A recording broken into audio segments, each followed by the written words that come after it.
अच्छा फिर अब आ जाइए टुट्टे शायर पे।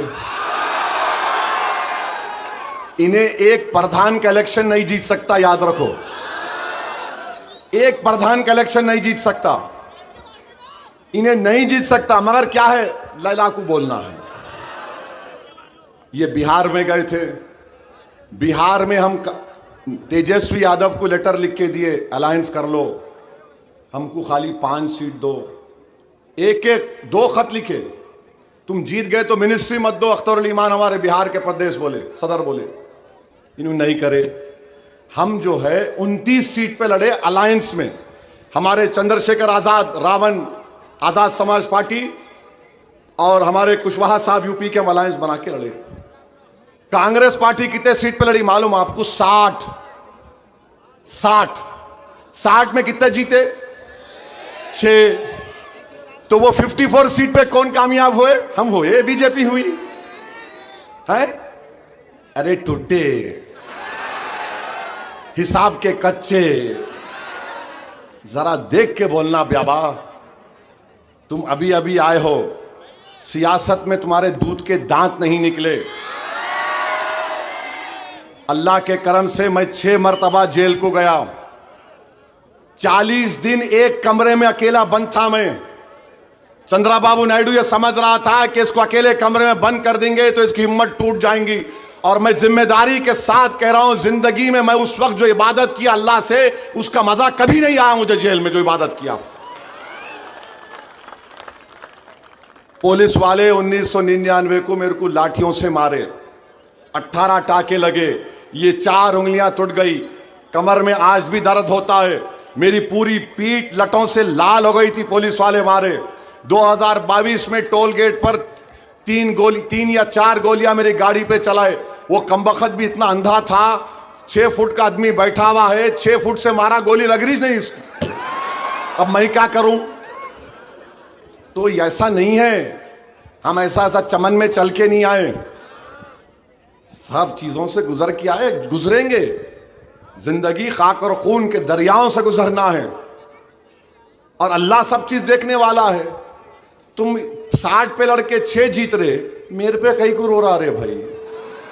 तेरे नेता पे जाके रो, उसको पूछो कहीं को ये हाल हो गया हमारा। अच्छा, हैदराबाद में एक बाई इलेक्शन था, नवीन यादव उम्मीदवार था कांग्रेस का, मजलिस के 2 कारपोरेटर, मेरा कोई एमएलए नहीं खड़ा करा, तायीद करा, उन्हें 24,000 से जीता। जब क्या था, मैं तुम्हारा दूल्हे भाई था, जब मैं तुम्हारा भाईजान था मैं। हाँ, यही जबान से बोलना पड़ता है इन लोगों को। मगर खैर कोई बात नहीं, कर्जा बराबर हो गया। अब जो बाकी कर्जा है वो आपको 15 तारीख को पूरा करेंगे, नहीं करेंगे आप? 15 तारीख को वोट डालेंगे ना आप? पेट्रोल की कीमत क्या है अकोला में? 104 है ना।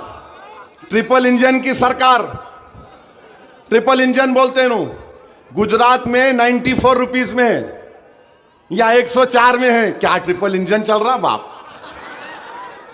वाह वाह, हर जगह पे चले जाओ लोग परेशान हैं। बेरोजगारी का इजाफा, महंगाई का इजाफा, डेवलपमेंट का कोई नाम नहीं, किसान परेशान है। और फिर ये अजीब मामला है, ये तीनों, अजीत पवार, शिंदे और फडणवीस, मुंबई में बैठ के वड़ा पाव खा रहे, मलाई खा रहे मिला के, मेरे हिस्से का ये, तेरे हिस्से का वो, उसका हिस्से का ये, सब खा ले रहे। इलेक्शन आए कि एक तरफ राष्ट्रवादी, एक तरफ फडणवीस, एक तरफ शिंदे। इलेक्शन होता है कि हाँ मलाई खाना है, वो खा जाए। क्या मजाक बना रहे महाराष्ट्र की जनता का, मजाक बना रहे महाराष्ट्र की जनता का, बेवकूफ बनाने की कोशिश कर रहे हैं। मगर बिहार के बाद महाराष्ट्र की जनता बड़ी बाशऊर है, वो इस तमाम तमाशे को देख रही है। मैं उनसे भी अपील करूंगा कि ये नगर पालिका के इलेक्शन में आप अपने वोट का सही इस्तेमाल करिए। और मैं आपसे असल अपील करने वाला हूं कि वक्फ के उस काले कानून के बाद ये पहला बड़ा इलेक्शन होने जा रहा है महाराष्ट्र में। मेरी आप तमाम से अपील है कि अजीत पवार, शिंदे, नरेंद्र मोदी, चंद्रबाबू नायडू, चिराग पासवान, कुमारास्वामी, नीतीश कुमार ने ऐसा कानून बनाया कि कभी भी सरकार मस्जिद, दरगाह, खानखा, कब्रिस्तान को छीन सकती है, कभी भी छीन सकती है। जो मस्जिद, दरगाह 100 साल पुरानी है, प्रोटेक्टेड मॉन्यूमेंट है, वो वक्फ उसका मालिक नहीं है, आसार कदीमा ASI उसका मालिक बन गया। मेरे भाई, सोचो थोड़ी देर के लिए और अपने वोट का सही इस्तेमाल करिए और जवाब दीजिए अपने वोट के जरिए बीजेपी RSS को कि हम तुम्हारे वक्फ के कानून के खिलाफ पतंग के निशान पर बटन दबाकर वोट दे रहे हैं। यही चंद गुजारिशात मैं आपसे कहने आया था। मैं लंबी तकरीर नहीं करना चाह रहा था, मगर यहां बैठने के बाद हमारे फारूक पहलवान बोले, साहब यूसुफ पुंजानी कान में उन्होंने बोल रहे, मतलब ठीक है भाई, क्या क्या बोले दे दो मेरे को।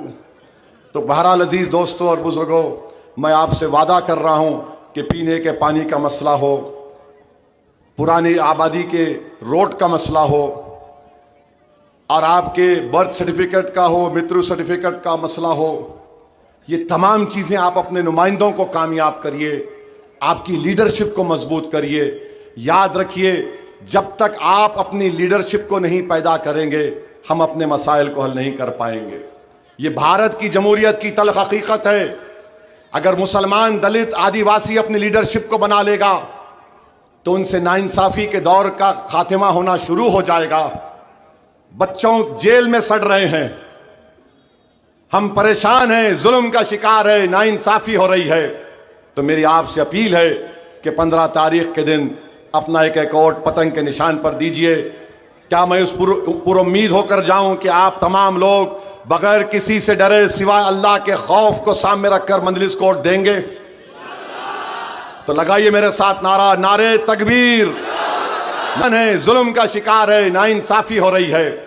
तो मेरी आपसे अपील है कि 15 तारीख के दिन अपना एक एक वोट पतंग के निशान पर दीजिए। क्या मैं उस पुर उम्मीद होकर जाऊं कि आप तमाम लोग बगैर किसी से डरे, सिवाय अल्लाह के खौफ को सामने रखकर मंजलिस को वोट देंगे? तो लगाइए मेरे साथ नारा, नारे तकबीर।